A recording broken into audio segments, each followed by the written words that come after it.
Welcome students, myself Sanjay Rai. Student, पिछले video में मैंने आपको आरएनए के बारे में बताया था, लेकिन वो वीडियो कंप्लीट नहीं हुआ था। उसमें मैंने मैसेंजर आरएनए और राइबोसोमल आरएनए के बारे में बताया था। आज मैं आपको ट्रांसफर आरएनए के बारे में बताता हूँ।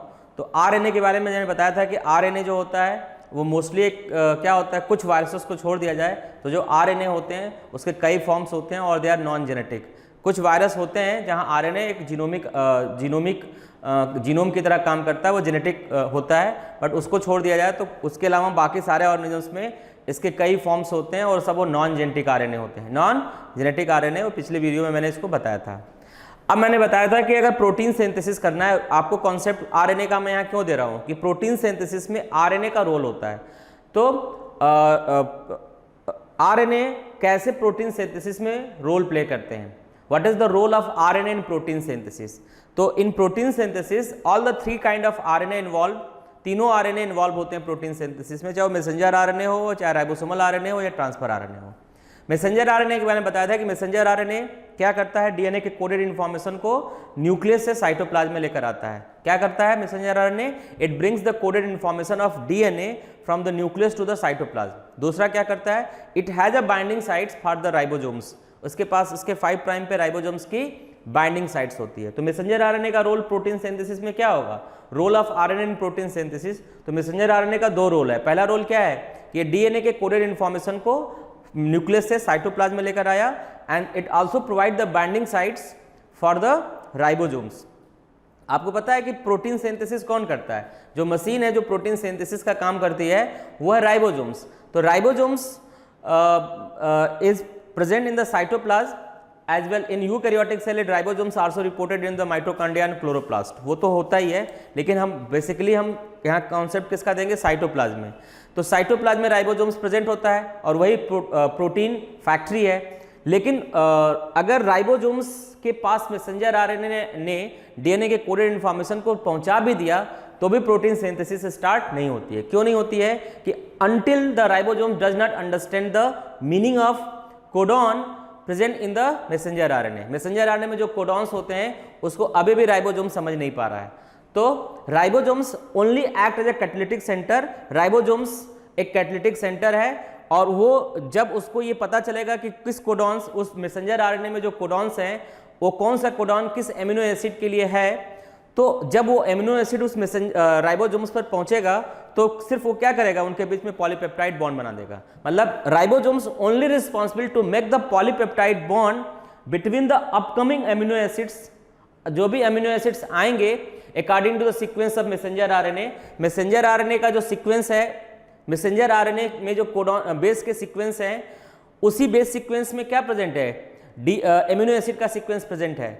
तो मैसेंजर आरएनए ने क्या किया, मैसेंजर आरएनए ने किया कि डीएनए के कोडेड इंफॉर्मेशन को साइटोप्लाज्म में लेकर आया, और जब वो मैसेंजर आरएनए साइटोप्लाज्म में आ गया उसके बाद राइबोसोम्स, उस मैसेंजर आरएनए के 5 प्राइम पे राइबोसोम्स बाइंडिंग साइट्स होती है। राइबोसोम्स के 2 यूनिट्स होते हैं। आपको पता है कि प्रोकैरियोट और यूकैरियोट में 2 यूनिट्स होते हैं, और ये दोनों यूनिट्स जब तक प्रोटीन सिंथेसिस नहीं होती है तब तक ये दोनों यूनिट्स अलग अलग होते हैं, और जब प्रोटीन सिंथेसिस की शुरुआत होगी तो ये दोनों यूनिट्स यूनाइट होंगे। सबसे पहले स्मॉलर यूनिट्स आकर मैसेंजर आरएनए से अटैच्ड होगा और उसके बाद लार्जर यूनिट्स आकर मैसेंजर आरएनए से अटैच्ड होगा, तब जाके कंप्लीट राइबोसोम्स की शुरुआत, कंप्लीट राइबोसोम्स का फॉर्मेशन होगा। लेकिन समस्या ये है कि अगर मैसेंजर आरएनए अपनी इंफॉर्मेशन पहुंचा भी दिया राइबोसोम्स को तो भी राइबोसोम्स प्रोटीन सिंथेसिस इनिशिएट नहीं कर पाता है। क्यों नहीं कर पाता है? क्योंकि अभी भी उसको उस कोडेड इन्फॉर्मेशन में जो बेस सीक्वेंस, उस कोडेड इन्फॉर्मेशन में जो एमिनो एसिड का सीक्वेंस प्रेजेंट है वो उसे अभी डिकोड नहीं कर पाता है। तो इस प्रॉब्लम को कौन सॉल्व करता है? इस प्रॉब्लम को सॉल्व करता है ट्रांसफर आरएनए। ट्रांसफर आरएनए जो तीनों आरएनए है, इन तीनों आरएनए में ट्रांसफर आरएनए कितना परसेंट होगा? जो टोटल आरएनए होता है, मैंने कल बताया था कि जो राइबोसोमल आरएनए होता है वो टोटल आरएनए का लगभग 80% होता है, और जो मैसेंजर आरएनए होता है वो टोटल आरएनए का लगभग 5% होता है, और ट्रांसफर आरएनए कितना होगा? ये लगभग टोटल आरएनए का 15% होता है। 15% होता है, लेकिन ये सबसे छोटा होता है, सबसे छोटा होता है। ये बहुत ही स्मॉलेस्ट, मतलब 70 to 80 राइबो न्यूक्लियोटाइड्स का बना होता है, 70 to 85 राइबो न्यूक्लियोटाइड्स का बना होता है। तो ये तीनों आरएनए में देखेंगे तो सबसे स्मॉलेस्ट आरएनए होता है, ये सबसे स्मॉलेस्ट आरएनए होता है। और इसकी खास बात एक और है कि इसको हम देखने में लगेगा डबल स्टैंडर्ड है, मतलब इसमें कुछ डबल स्टैंडर्ड है, बट ये डबल स्टैंडर्ड नहीं होता है, ये भी आरएनए है तो सिंगल स्टैंडर ही होता है, लेकिन जगह जगह इसमें फोल्डिंग हो जाती है। तो इसके दो तरह के मॉडल्स हैं, एक 2 डायमेंशनल मॉडल है, एक 3 डायमेंशनल मॉडल। तो ये 2 dimensional model clover leaf model है ये, जिसमें जहां जहां इसके बेस कॉम्प्लीमेंट्री बेस मिलते हैं वहां वो पेयरिंग कर लेता है, और जहां नहीं मिलते हैं वहां लूप का फॉर्मेशन हो जाता है। तो ये एक मॉडल है 2 डायमेंशनल मॉडल, जिसको क्लोवर लीफ मॉडल कहते हैं, जिसमें आप देख रहे हैं 3 अलग अलग लूप दिखे हुए हैं। एक है टी साइसियो लूप है, एक है DHU लूप है, एक एंटीकोडॉन लूप है, और एक ये दोनों एंड इसके फ्री हैं। 5 प्राइम पे एक एमिनो एसिड है, और एक 5 प्राइम पे न्यूक्लियोटाइड गुआनोसिन प्रेजेंट है, और 3 प्राइम पे न्यूक्लियोटाइड का सीक्वेंस है CCA। अब इनका काम क्या होता है कि एंटीकोडॉन लूप से क्या करता है वो, सबसे पहले टी साइसी लूप की बात करें तो टी साइसी लूप से क्या करता है, ये ट्रांसफर आरएनए राइबोसोम से आकर अटैच्ड होता है। राइबोसोम्स का प्रोटीन सिंथेसिस में क्या रोल होता है, ये राइबोसोम्स का प्रोटीन सिंथेसिस में क्या रोल होता है, इसको अगर हम ना समझाएं, इसको अगर हम बाद में समझाएं, तो डायरेक्ट अगर हम बताएं क्या रोल होता है, तो पहला रोल ये होता है कि मैसेंजर आरएनए में जो कोडॉन्स प्रेजेंट होते हैं, पहला रोल क्या होता है, ये जो मैसेंजर आरएनए है, इस मैसेंजर आरएनए के अंदर जो कोडेड इन्फॉर्मेशन है, सपोज करो ये कोडॉन है, मैसेंजर आरएनए में जो कोडेड इन्फॉर्मेशन होता है, तो उस कोडेड इन्फॉर्मेशन को ट्रांसफर आरएनए डिकोड करता है। पहला काम क्या करता है कि transfer RNA first of all decode the coded information of messenger RNA through their anticodon loop. अपने इस एंटीकोडॉन लूप से क्या करेगा, मैसेंजर आरएनए में जो कोडेड इन्फॉर्मेशन होता है, जो कोडॉन्स होते हैं, उसे डिकोड करता है। ठीक, तो सबसे पहला काम क्या होता है कि ये क्या करेगा, एंटीकोडॉन लूप जो होगा, उस एंटीकोडॉन लूप से मैसेंजर आरएनए के अंदर जो कोडेड इन्फॉर्मेशन होगा उसे डिकोड करेगा। अब इसको ये पता चल गया कि इस कोडॉन्स का ये कोडॉन किस एमिनो एसिड को कोड करता है, ये एंटीकोडॉन लूप से ट्रांसफर आरएनए को पता चल गया। अब ये क्या करता है, जैसे अपने एंटीकोडॉन लूप से इस कोडॉन को डिकोड किया, तुरंत अपने उस DHU लूप को क्या करता है, सिग्नल देता है कि इस कोडॉन का मतलब ये होता है, और उस सारे के सारे एमिनो एसिड्स होता है, कोडॉन्स के पास किसकी इंफॉर्मेशन होगी, कोडॉन्स के पास एमिनो एसिड की इंफॉर्मेशन होगी। तो जैसे वो अपने इस एंटीकोडॉन लूप से एमिनो एसिड को डिकोड करेगा, तो एमिनो एसिड कहाँ प्रेजेंट होगा, ये सारा प्रोटीन सिंथेसिस का जो खेल होता है, ये प्रोटीन सिंथेसिस साइटोप्लाज्म में होती है। और प्रोटीन सिंथेसिस में प्रोटीन को बनाने के लिए जितने भी एमिनो एसिड्स होंगे या जो भी एंजाइम्स होंगे, जो उसके लिए जो कोफैक्टर्स होंगे, जो ATP होगी, जो भी एनर्जी की रिक्वायरमेंट होगी, वो सब उस साइटोप्लाज्म में प्रेजेंट होगा। तो एमिनो एसिड भी साइटोप्लाज्म में ही प्रेजेंट होगा। तो एंटीकोडॉन लूप से जैसे उसको पता चला कि इस कोडॉन का मतलब कौन सा एमिनो एसिड है, ये कोडॉन्स का मतलब कौन सा एमिनो एसिड है, जैसे इसको पता चला, उसने DHU लूप को सिग्नल दिया कि ये कोडॉन्स है AUG, इसका मतलब मेथियोनिन होता है। तो ये क्या करेगा, DHU लूप उस साइटोप्लाज्मिक लूप में, साइटोप्लाज्मिक पूल में जो मेथियोनिन प्रेजेंट होगा उसको सर्च करेगा, और इसके पास एक एंजाइम है amino acyl transfer RNA synthetase, amino acyl transfer RNA synthetase enzyme है यहाँ। तो वो क्या करेगा, DHU लूप इस एंजाइम के हेल्प से उस एमिनो एसिड को जो साइटोप्लाज्मिक पूल में प्रेजेंट होगा उसको एक्टिवेट करेगा, और फिर एक्टिवेट करने के बाद उस एक्टिवेटेड एमिनो एसिड को वो क्या करेगा, एमिनो एसिड के 3 प्राइम पे एक स्पेशल सीक्वेंस होता है CCA, यहां लेकर भेज देगा, और यहां आकर वो एमिनो एसिड अटैच्ड हो जाएगा। ठीक, और फिर यहां से वो राइबोसोम्स पे जो होता है 3 साइट्स होगा, आगे हमको पढ़ाएंगे आपको A, P और E। ये एमिनो एसाइल साइट्स है, ये पेप्टाइडल ट्रांसफरेज साइट्स है, और ये एग्जिट साइट्स है। तो ये 3 साइट्स होंगे जो कि लार्जर एमिनो एसिड के लार्जर जो राइबोसोम्स होगा उसके लार्जर सब यूनिट्स में प्रेजेंट होगा। तो सबसे पहले क्या होगा, जब ये ट्रांसफर आरएनए जब का काम क्या होगा, first of all transfer RNA attach to the ribosomes through their T psi C loop, अपने इस टी साइसी लूप से राइबोसोम से क्या होगा, अटैच्ड होगा, और ये अटैचमेंट साइट राइबोसोम्स के स्मॉलर सब यूनिट्स में प्रेजेंट होगा। तो ये स्मॉलर सब यूनिट से क्या हुआ, इस लूप के हेल्प से राइबोसोम से क्या किया, अटैच्ड हो गया। और ये जो लूप होगा, ये जो एंटीकोडॉन लूप है, ये मैसेंजर आरएनए पे आ जाएगा। कहां जाएगा, मैसेंजर आरएनए पर। और मैसेंजर आरएनए में जो कोडॉन्स के सीक्वेंस होंगे, उस कोडॉन्स के सीक्वेंस को अपने वो एंटीकोडॉन लूप से रिकॉग्नाइज करेगा, डिकोड करेगा। और जब उसको डिकोड कर लेगा तो उसके बाद वो सिग्नल किसको देगा, डीएचयू लूप को। और डीएचयू लूप क्या करेगा, उस पर्टिकुलर एमिनो एसिड्स को जिसको ये डिकोड किया है, उसको साइटोप्लाज्मिक पूल में से सर्च करेगा। फिर with the help of amino acyl transfer RNA synthetase enzymes के हेल्प से उस एमिनो एसिड को एक्टिवेट करेगा, और एक्टिवेटेड एमिनो एसिड को इस ट्रांसफर आरएनए के 3 प्राइम पे amino acid binding sites present होता है और यहां लाकर अटैच कर देगा। और उसके बाद क्या करेगा ट्रांसफर आरएनए, उस एक्टिवेटेड एमिनो एसिड को राइबोसोम्स के ए साइट्स पर ट्रांसफर कर देगा। और अब जब राइबोसोम्स को एमिनो एसिड मिल गया एक्टिवेटेड फॉर्म में, तो राइबोसोम्स का काम सिर्फ इतना होता है कि जो भी अपकमिंग एमिनो एसिड्स होंगे उनके बीच में वो पेप्टाइड बॉन्ड बनाएगा। इसके अलावा उस राइबोसोम्स का और कोई काम नहीं होता। सारा रोल देखिए यही प्ले कर रहा है, 3-4 रोल प्ले कर रहा है। पहला रोल क्या प्ले कर रहा है, it decode the codons present in messenger RNA with the help of their anticodon loop. अपने एंटीकोडॉन लूप से मैसेंजर आरएनए में जो कोडॉन्स होते हैं उसको डिकोड करता है। देन उस एमिनो एसिड का इंफॉर्मेशन, उस डिकोडेड एमिनो कोडॉन्स के लिए जो एमिनो एसिड्स होगा उसके लिए इंफॉर्मेशन वो डीएचयू लूप को देता है। डीएचयू लूप हैज एंजाइम्स, उसके पास एक एंजाइम है amino acyl transfer RNA synthetase. इस एंजाइम से उस एमिनो एसिड को एक्टिवेट करता है। पहले सर्च करेगा कि वो साइटोप्लाज्मिक पूल में वो एमिनो एसिड कहाँ है, देन वो एमिनो एसिड क्या होगा, एक्टिवेट होगा, और उस एक्टिवेटेड एमिनो एसिड को ये भेज देगा 3 प्राइम पे, जहां एमिनो एसिड बाइंडिंग साइट्स है, यहां आकर वो एमिनो एसिड अटैच हो जाएगा। एंड यहां से अब ये ट्रांसफर आरएनए उस एक्टिवेटेड एमिनो एसिड को भेजेगा राइबोसोम्स पर, राइबोसोम्स के ए साइट्स पे भेज देगा।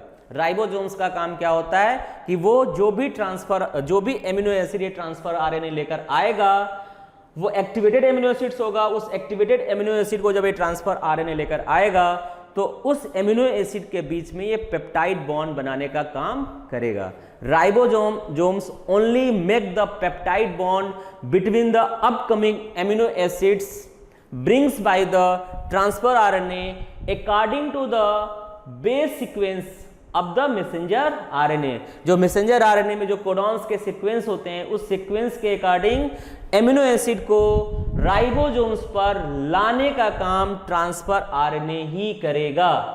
मतलब ट्रांसफर आरएनए मैसेंजर आरएनए में जो बेस सीक्वेंस हैं, कोडॉन्स के जो सीक्वेंस हैं, उसे डिकोड करेगा, फिर उस एमिनो एसिड को साइटोप्लाज्म में सर्च करेगा, उसे एक्टिवेट करेगा, अपने 3 प्राइम पे बाइंड करेगा और वहां से उसको राइबोसोम्स पर शिफ्ट करेगा। ये सब काम ट्रांसफर आरएनए का है। और राइबोसोम्स इतना ही करेगा कि जो एमिनो एसिड्स आएगा उस एमिनो एसिड्स में, आपको पता है कि एमिनो एसिड जो होगा उसमें एक सेंट्रल कार्बन होता है जिसको अल्फा कार्बन कहते हैं, उसके एक तरफ कार्बोक्सिलिक ग्रुप होता है, एक तरफ एमिनो ग्रुप होता है, एक सिंगल एटम हाइड्रोजन होता है और एक साइड चेन होता है, आर कहते हैं। तो एक एमिनो एसिड ये हो गया और दूसरा एमिनो एसिड ये हो गया। अगर इसको अब बनाएं double bond O single bond OH, ये कार्बोक्सिलिक ग्रुप हो गया। एक दूसरा एमिनो एसिड्स है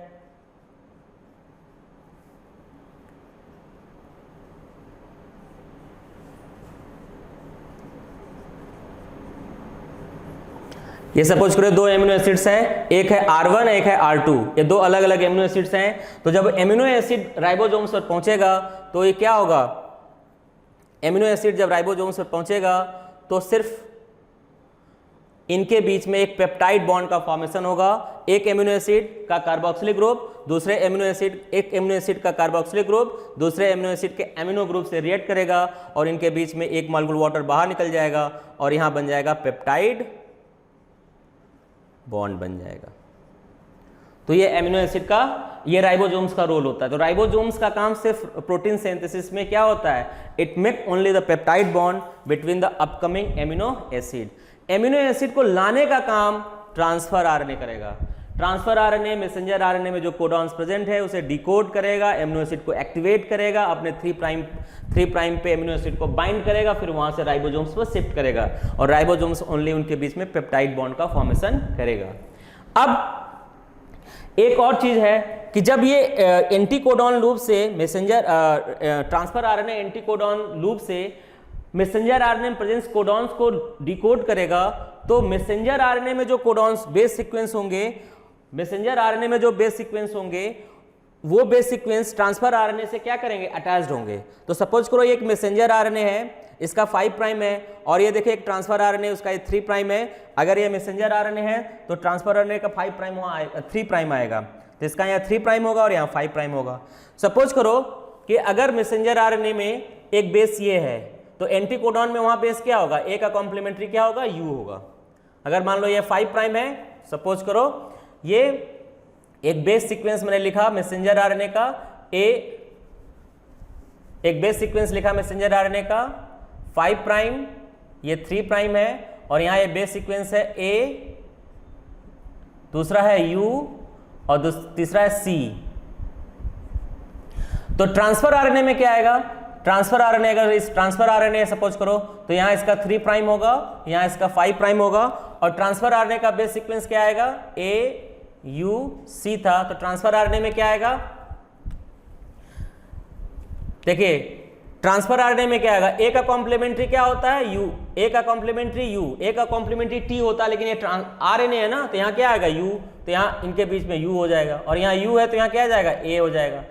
अब ये जो पहला कोडॉन है और जो दूसरा कोडॉन है, इनके बीच में तो काफी स्ट्रॉन्ग बॉन्ड बनता है, लेकिन जो थर्ड कोडॉन डीजेनरेसी होती है, इसलिए यहाँ कोई भी अनयूजुअल कोडॉन्स आ सकता है। यहाँ भी कोई भी अनयूजुअल कोडॉन्स होता है, इस पोजीशन को वबल पोजीशन कहते हैं, मतलब यहाँ कोई भी अनयूजुअल कोडॉन्स आ सकता है। इसलिए जब मैंने आपको म्यूटेशन बताया था तो बताया था कि फर्स्ट पोजीशन पर जो म्यूटेशन होगा वो काफी सिग्निफिकेंट होगा, सेकंड पोजीशन पे जो म्यूटेशन होगा वो भी काफी सिग्निफिकेंट होगा, लेकिन अगर थर्ड पोजीशन पे कोई म्यूटेशन होता है तो वो उतना सिग्निफिकेंट नहीं होगा, उससे कोडॉन्स की मीनिंग चेंज नहीं होगी। तो यहाँ जब एंटीकोडॉन लूप इस मैसेंजर आरएनए के कोडॉन्स को डिकोड करता है, तो ट्रांसफर आरएनए के एंटीकोडॉन लूप में जो बेस होंगे वहां भी 3 नाइट्रोजनस बेस होंगे, 3 न्यूक्लियोटाइड्स होंगे। मैसेंजर आरएनए में भी 3 न्यूक्लियोटाइड्स का बेस सीक्वेंस है, जिसमें पहला न्यूक्लियोटाइड जो थर्ड पोजीशन पे होगा और इसके मैसेंजर आरएनए के 5 पोजीशन पे जो न्यूक्लियो बेस होगा उनके बीच में स्ट्रॉन्ग बॉन्ड बनेगा। जो दूसरा होगा यहाँ भी स्ट्रॉन्ग बॉन्ड होगा, लेकिन इसके जो 5th पोजीशन पे जो एंटीकोडॉन लूप के 5th पोजीशन पे जो न्यूक्लियोटाइड्स है और इस मैसेंजर आरएनए के 3rd पोजीशन पे जो न्यूक्लियोटाइड्स है उनके बीच में उतना स्ट्रॉन्ग बॉन्ड नहीं होता है, और इसकी वजह से उतना स्ट्रांगली अटैच नहीं होता। और यहाँ कई बार बहुत अनयूजुअल बेस भी आ जाते हैं, जैसे यहाँ हमने लिखा है आई का मतलब आइनोसिन्स बेस होते हैं, ये कुछ अनयूजुअल बेस आ जाते हैं, तो थर्ड कोडॉन डीजेनरेसी होती है। और ये एक कॉन्सेप्ट होता है, इसको कहते हैं बबल हाइपोथेसिस, इसको प्रपोज किया था क्रिक ने। तो वो बबलिंग करता है थर्ड पोजीशन पे, इसलिए थर्ड बेस जो नाइट्रोजनस बेस का जो थर्ड कोडॉन का जो थर्ड बेस होगा और न्यूक्लियोटाइड्स एंटीकोडॉन के बीच का जो बॉन्ड होगा वो बहुत ही स्ट्रॉन्ग बॉन्ड नहीं होता है थर्ड पोजीशन पे। मतलब अगर पोजीशन बताएंगे तो एंटीकोडॉन पे वो 5th पोजीशन पे दिखाएगा और मैसेंजर आरएनए में वो 3rd पोजीशन पे दिखाएगा। इनके बीच का जो बॉन्ड होता है वो बहुत स्ट्रॉन्ग नहीं होता है और इसलिए वो बबलिंग करता है, इसलिए इसको कहते हैं बबल हाइपोथेसिस, और इसको क्रिक ने प्रपोज किया था। तो ये पूरा ट्रांसफर आरएनए का रोल होता है कि ट्रांसफर आरएनए प्रोटीन सिंथेसिस में क्या रोल प्ले करता है। अब अगर देखें कोडॉन और एंटीकोडॉन, तो कोडॉन क्या होता है, 3 न्यूक्लियोटाइड का एक बेस सीक्वेंस होता है जिसके अंदर इन्फॉर्मेशन होती है। कोडॉन्स क्या होते हैं, 3 न्यूक्लियोटाइड्स का एक बेस सीक्वेंस होता है जिसमें एमिनो एसिड का क्या होता है के लिए इन्फॉर्मेशन होती है। और एंटीकोडॉन होता है, एंटीकोडॉन उसी 3 बेस का एक कॉम्प्लीमेंट्री बेस होता है। It is a sequence of the nitrogenous base that is complementary to codon. मतलब अगर कोडॉन में ए है तो एंटीकोडॉन में क्या होगा, यू होगा। अगर यहाँ जी है तो यहाँ क्या होगा, सी होगा। और अगर यहाँ सी है तो कोडॉन में, फिर समझिए, अगर कोडॉन में ए है तो एंटीकोडॉन में क्या होगा, यू होगा। और कोडॉन में जी है तो एंटीकोडॉन में सी होगा। एंटी कोडॉन में C होगा।